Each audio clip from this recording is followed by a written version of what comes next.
welcome to another video. So here is my tiny house, the beginnings of my tiny house. It's a little echoey.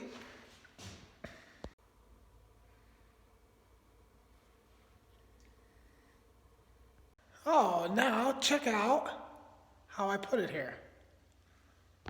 Oh, it's a windy day. So this is the grounding system. And I just have those viewable just for inspection. Just to be able to inspect and be like, yeah, it's grounded. There's the grounding system. So there's the hole for one of these. Another one goes there. I got another hole over there on the side of that giant hole. I got this all cleared out into there. And I have got to dig out here and here. And then just put in the forms. And this is going to be a pier and then a pad. Alright, just waiting for the cement truck to show up. This is all done. I have to put the rebar in there. I haven't done that yet, but this one's the only thing left to do here is I got to take that out and then elevate the remesh is that stuff's called. Elevate it. And a little tiny bit of work on that form that's underneath here. Super hard to freaking do anything underneath there. But, and of course the cement truck isn't supposed to be here for over a week. And the backhoe broke down. And I can't take the backhoe to the shop because the shipping container is on the trailer. And I need to put the shipping container right here, but there's no cement here. So I'm at a giant standstill again. Now getting ready to put the shipping container in place. I haven't done much filming on this because all the other BS I've been filming that I haven't been publishing either. But I'm about ready to do it. I got the roofing all pulled out of the way. I've got the pad is done and the piles are there so the trailer can go over it. I have to watch out for the roof. And yeah, I'm just doing it by myself. I had talked to these kids, but they're camping, so if I need help, I'll just call somebody. But the fire yesterday, maybe I'll include that in this video because I didn't film much. But of course I broke the backhoe on fighting the fire. And I was kind of late to the party. I mean, once I got there though, people were able to focus on stuff and I was able to focus on stuff and it went pretty fast after that and it was out.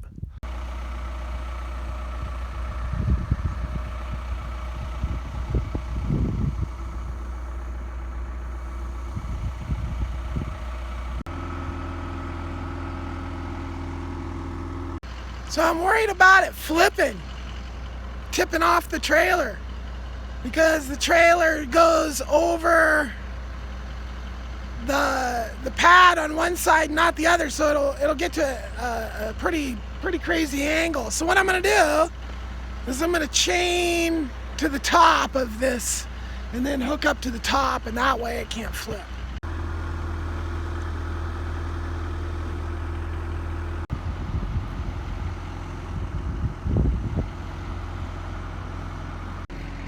I'm a little worried about as it gets higher on the side, it just sliding right off. Even though I'm hooked to the top, it still could just slide. So I just anchored it to that. Now it'll hold it from going that way. And that's right where it's pretty much where it needs to be right now. So right about now, my nerves are pretty freaking fried. I guess that would be the term. This is scary shit to be doing all by myself. But that's kind of what I'm good at. Doesn't mean I ain't scared as fuck in the middle of it that I'm gonna go boom, crash, bang, and ruin shit though. Holy cow, man. Holy cow, man.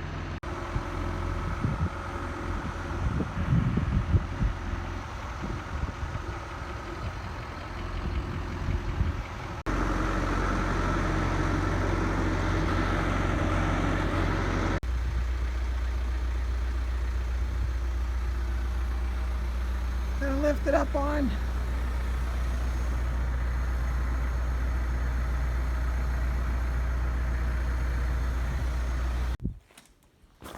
No.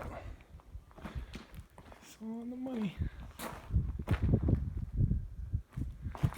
And I haven't leveled it yet because I'm friggin' beat. I need a break. I'm going at that for hours, I think. I'm not sure how long it took me. But I got one discrepancy. Which, considering I did this with the laser a little, not the right kind of laser level. So, yeah. It's not easy when you don't have the right tools, and I haven't bought that right laser tool. It's like $500. And I keep like, oh, I'm going to buy it now, and then I go to buy it, and I can't get it. And then something happens, and I spend the money on something else, and then I need it again. But if that's the only difference, I'm pretty good. I had the correct laser thing to do all these piers, and I still missed. I got spacers under a lot of them. Hopefully I have enough spacers to... Hopefully that's it. Hopefully I just have to shim that up and it's level. That's the hope. That is the hope. So, went pretty good though. I didn't drop it. Okay, this thing is going to be very utilitarian. All the way in the back is going to be the bed. I'm not even sure if I'll put a wall. And then over here is going to be the shower, somewhere here, and then the toilet. And I am going to build a wall, and that wall is probably going to be sheet metal, and then a little, probably a pocket door to get in and out of there. I am going to do a real fancy bidet toilet. Septic doesn't like toilet paper, and toilet paper is a issue, and well, bidet toilet sounds like a good investment. So that will be the bathroom, and then here is the sink, and it's going to be literally like a full-size kitchen or restaurant, like 3 big sinks with the hand thing squirter. The door is going to be right here. I'm putting in a wall and a door right here. And then on this side, I'm going to have the stove and the freezer, which is like the countertop. I think I might put a wood top on top of the freezer, possibly. And then a refrigerator as well, right there. And a little more counter space maybe. And then this will be where my desk is right here. So the roof is actually going to start like way back over here. This roof goes at an angle, an odd angle. It goes back. It doesn't cover this whole thing. So I'm going back to where it's covered on the other side. Start there, go up, and come down to out here somewhere. So this is gonna be a outdoor patio, just right in the plans. And the roof isn't, the roof is kind of like that roof, where it's going to be so high up that I'm going to literally just be able to get up in there, right? Like the insulation is going to be on, or the outsulation will be on the outside of here. So I'll put a layer of rock wool probably, and then siding on the outside, metal siding. And I'll do that on the top as well. So it'll have that insulated shell, but then the big giant roof that sits up all the way up here and comes all the way down out to here, just to be completely taking the patio and getting it out of the weather, this front area here and out of the weather. I chose a shipping container, and I'm pretty much using all fire proof or fire resistant materials. So all the siding's going to be metal, all the insulation is going to be like rock wool.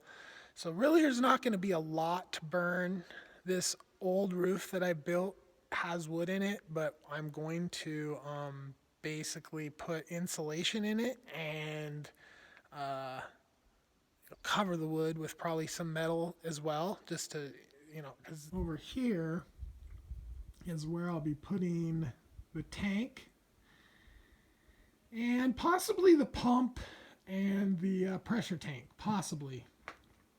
And here is where the solar system is. I was thinking about putting the pressure tank the pressure tank and the pump in there.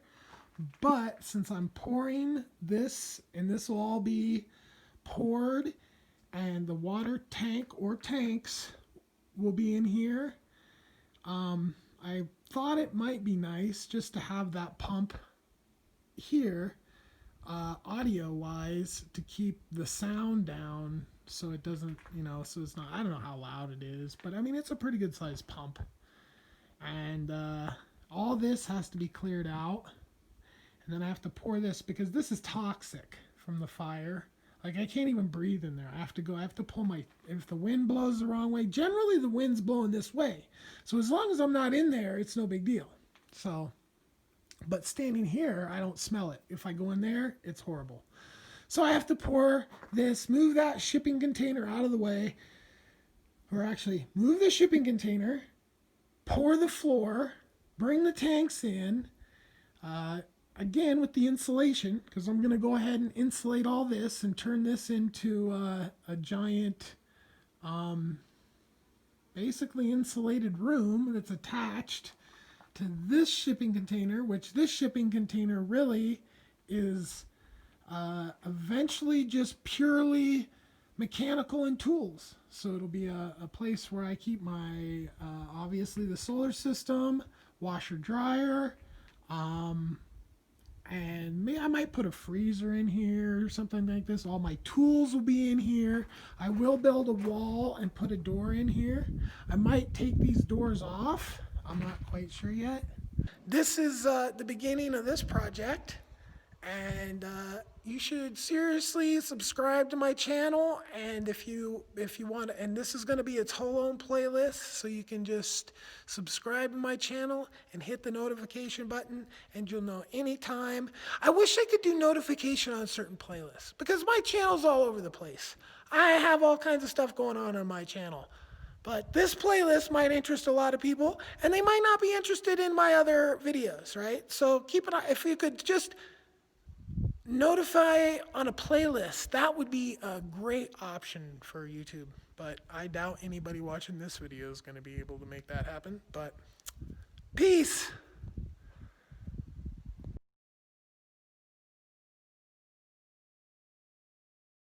I see a fire. It's pretty gnarly black smoke. I don't know if it's intentional or if it's out of control or not, but it's like I'm just heading over there in the backhoe just to find out, because it looks gnarly, and if it's gnarly, then if it gets out of control, it can be freaking devastating. So I'm just gonna run over there right now and see what's happening. Yeah, it's an out of control fire. Just talked to a neighbor who's driving the other way. He says 3 propane tanks already gone up. Not sure how many structures have gone up, but yeah, it's an out of control fire. Heading right at it.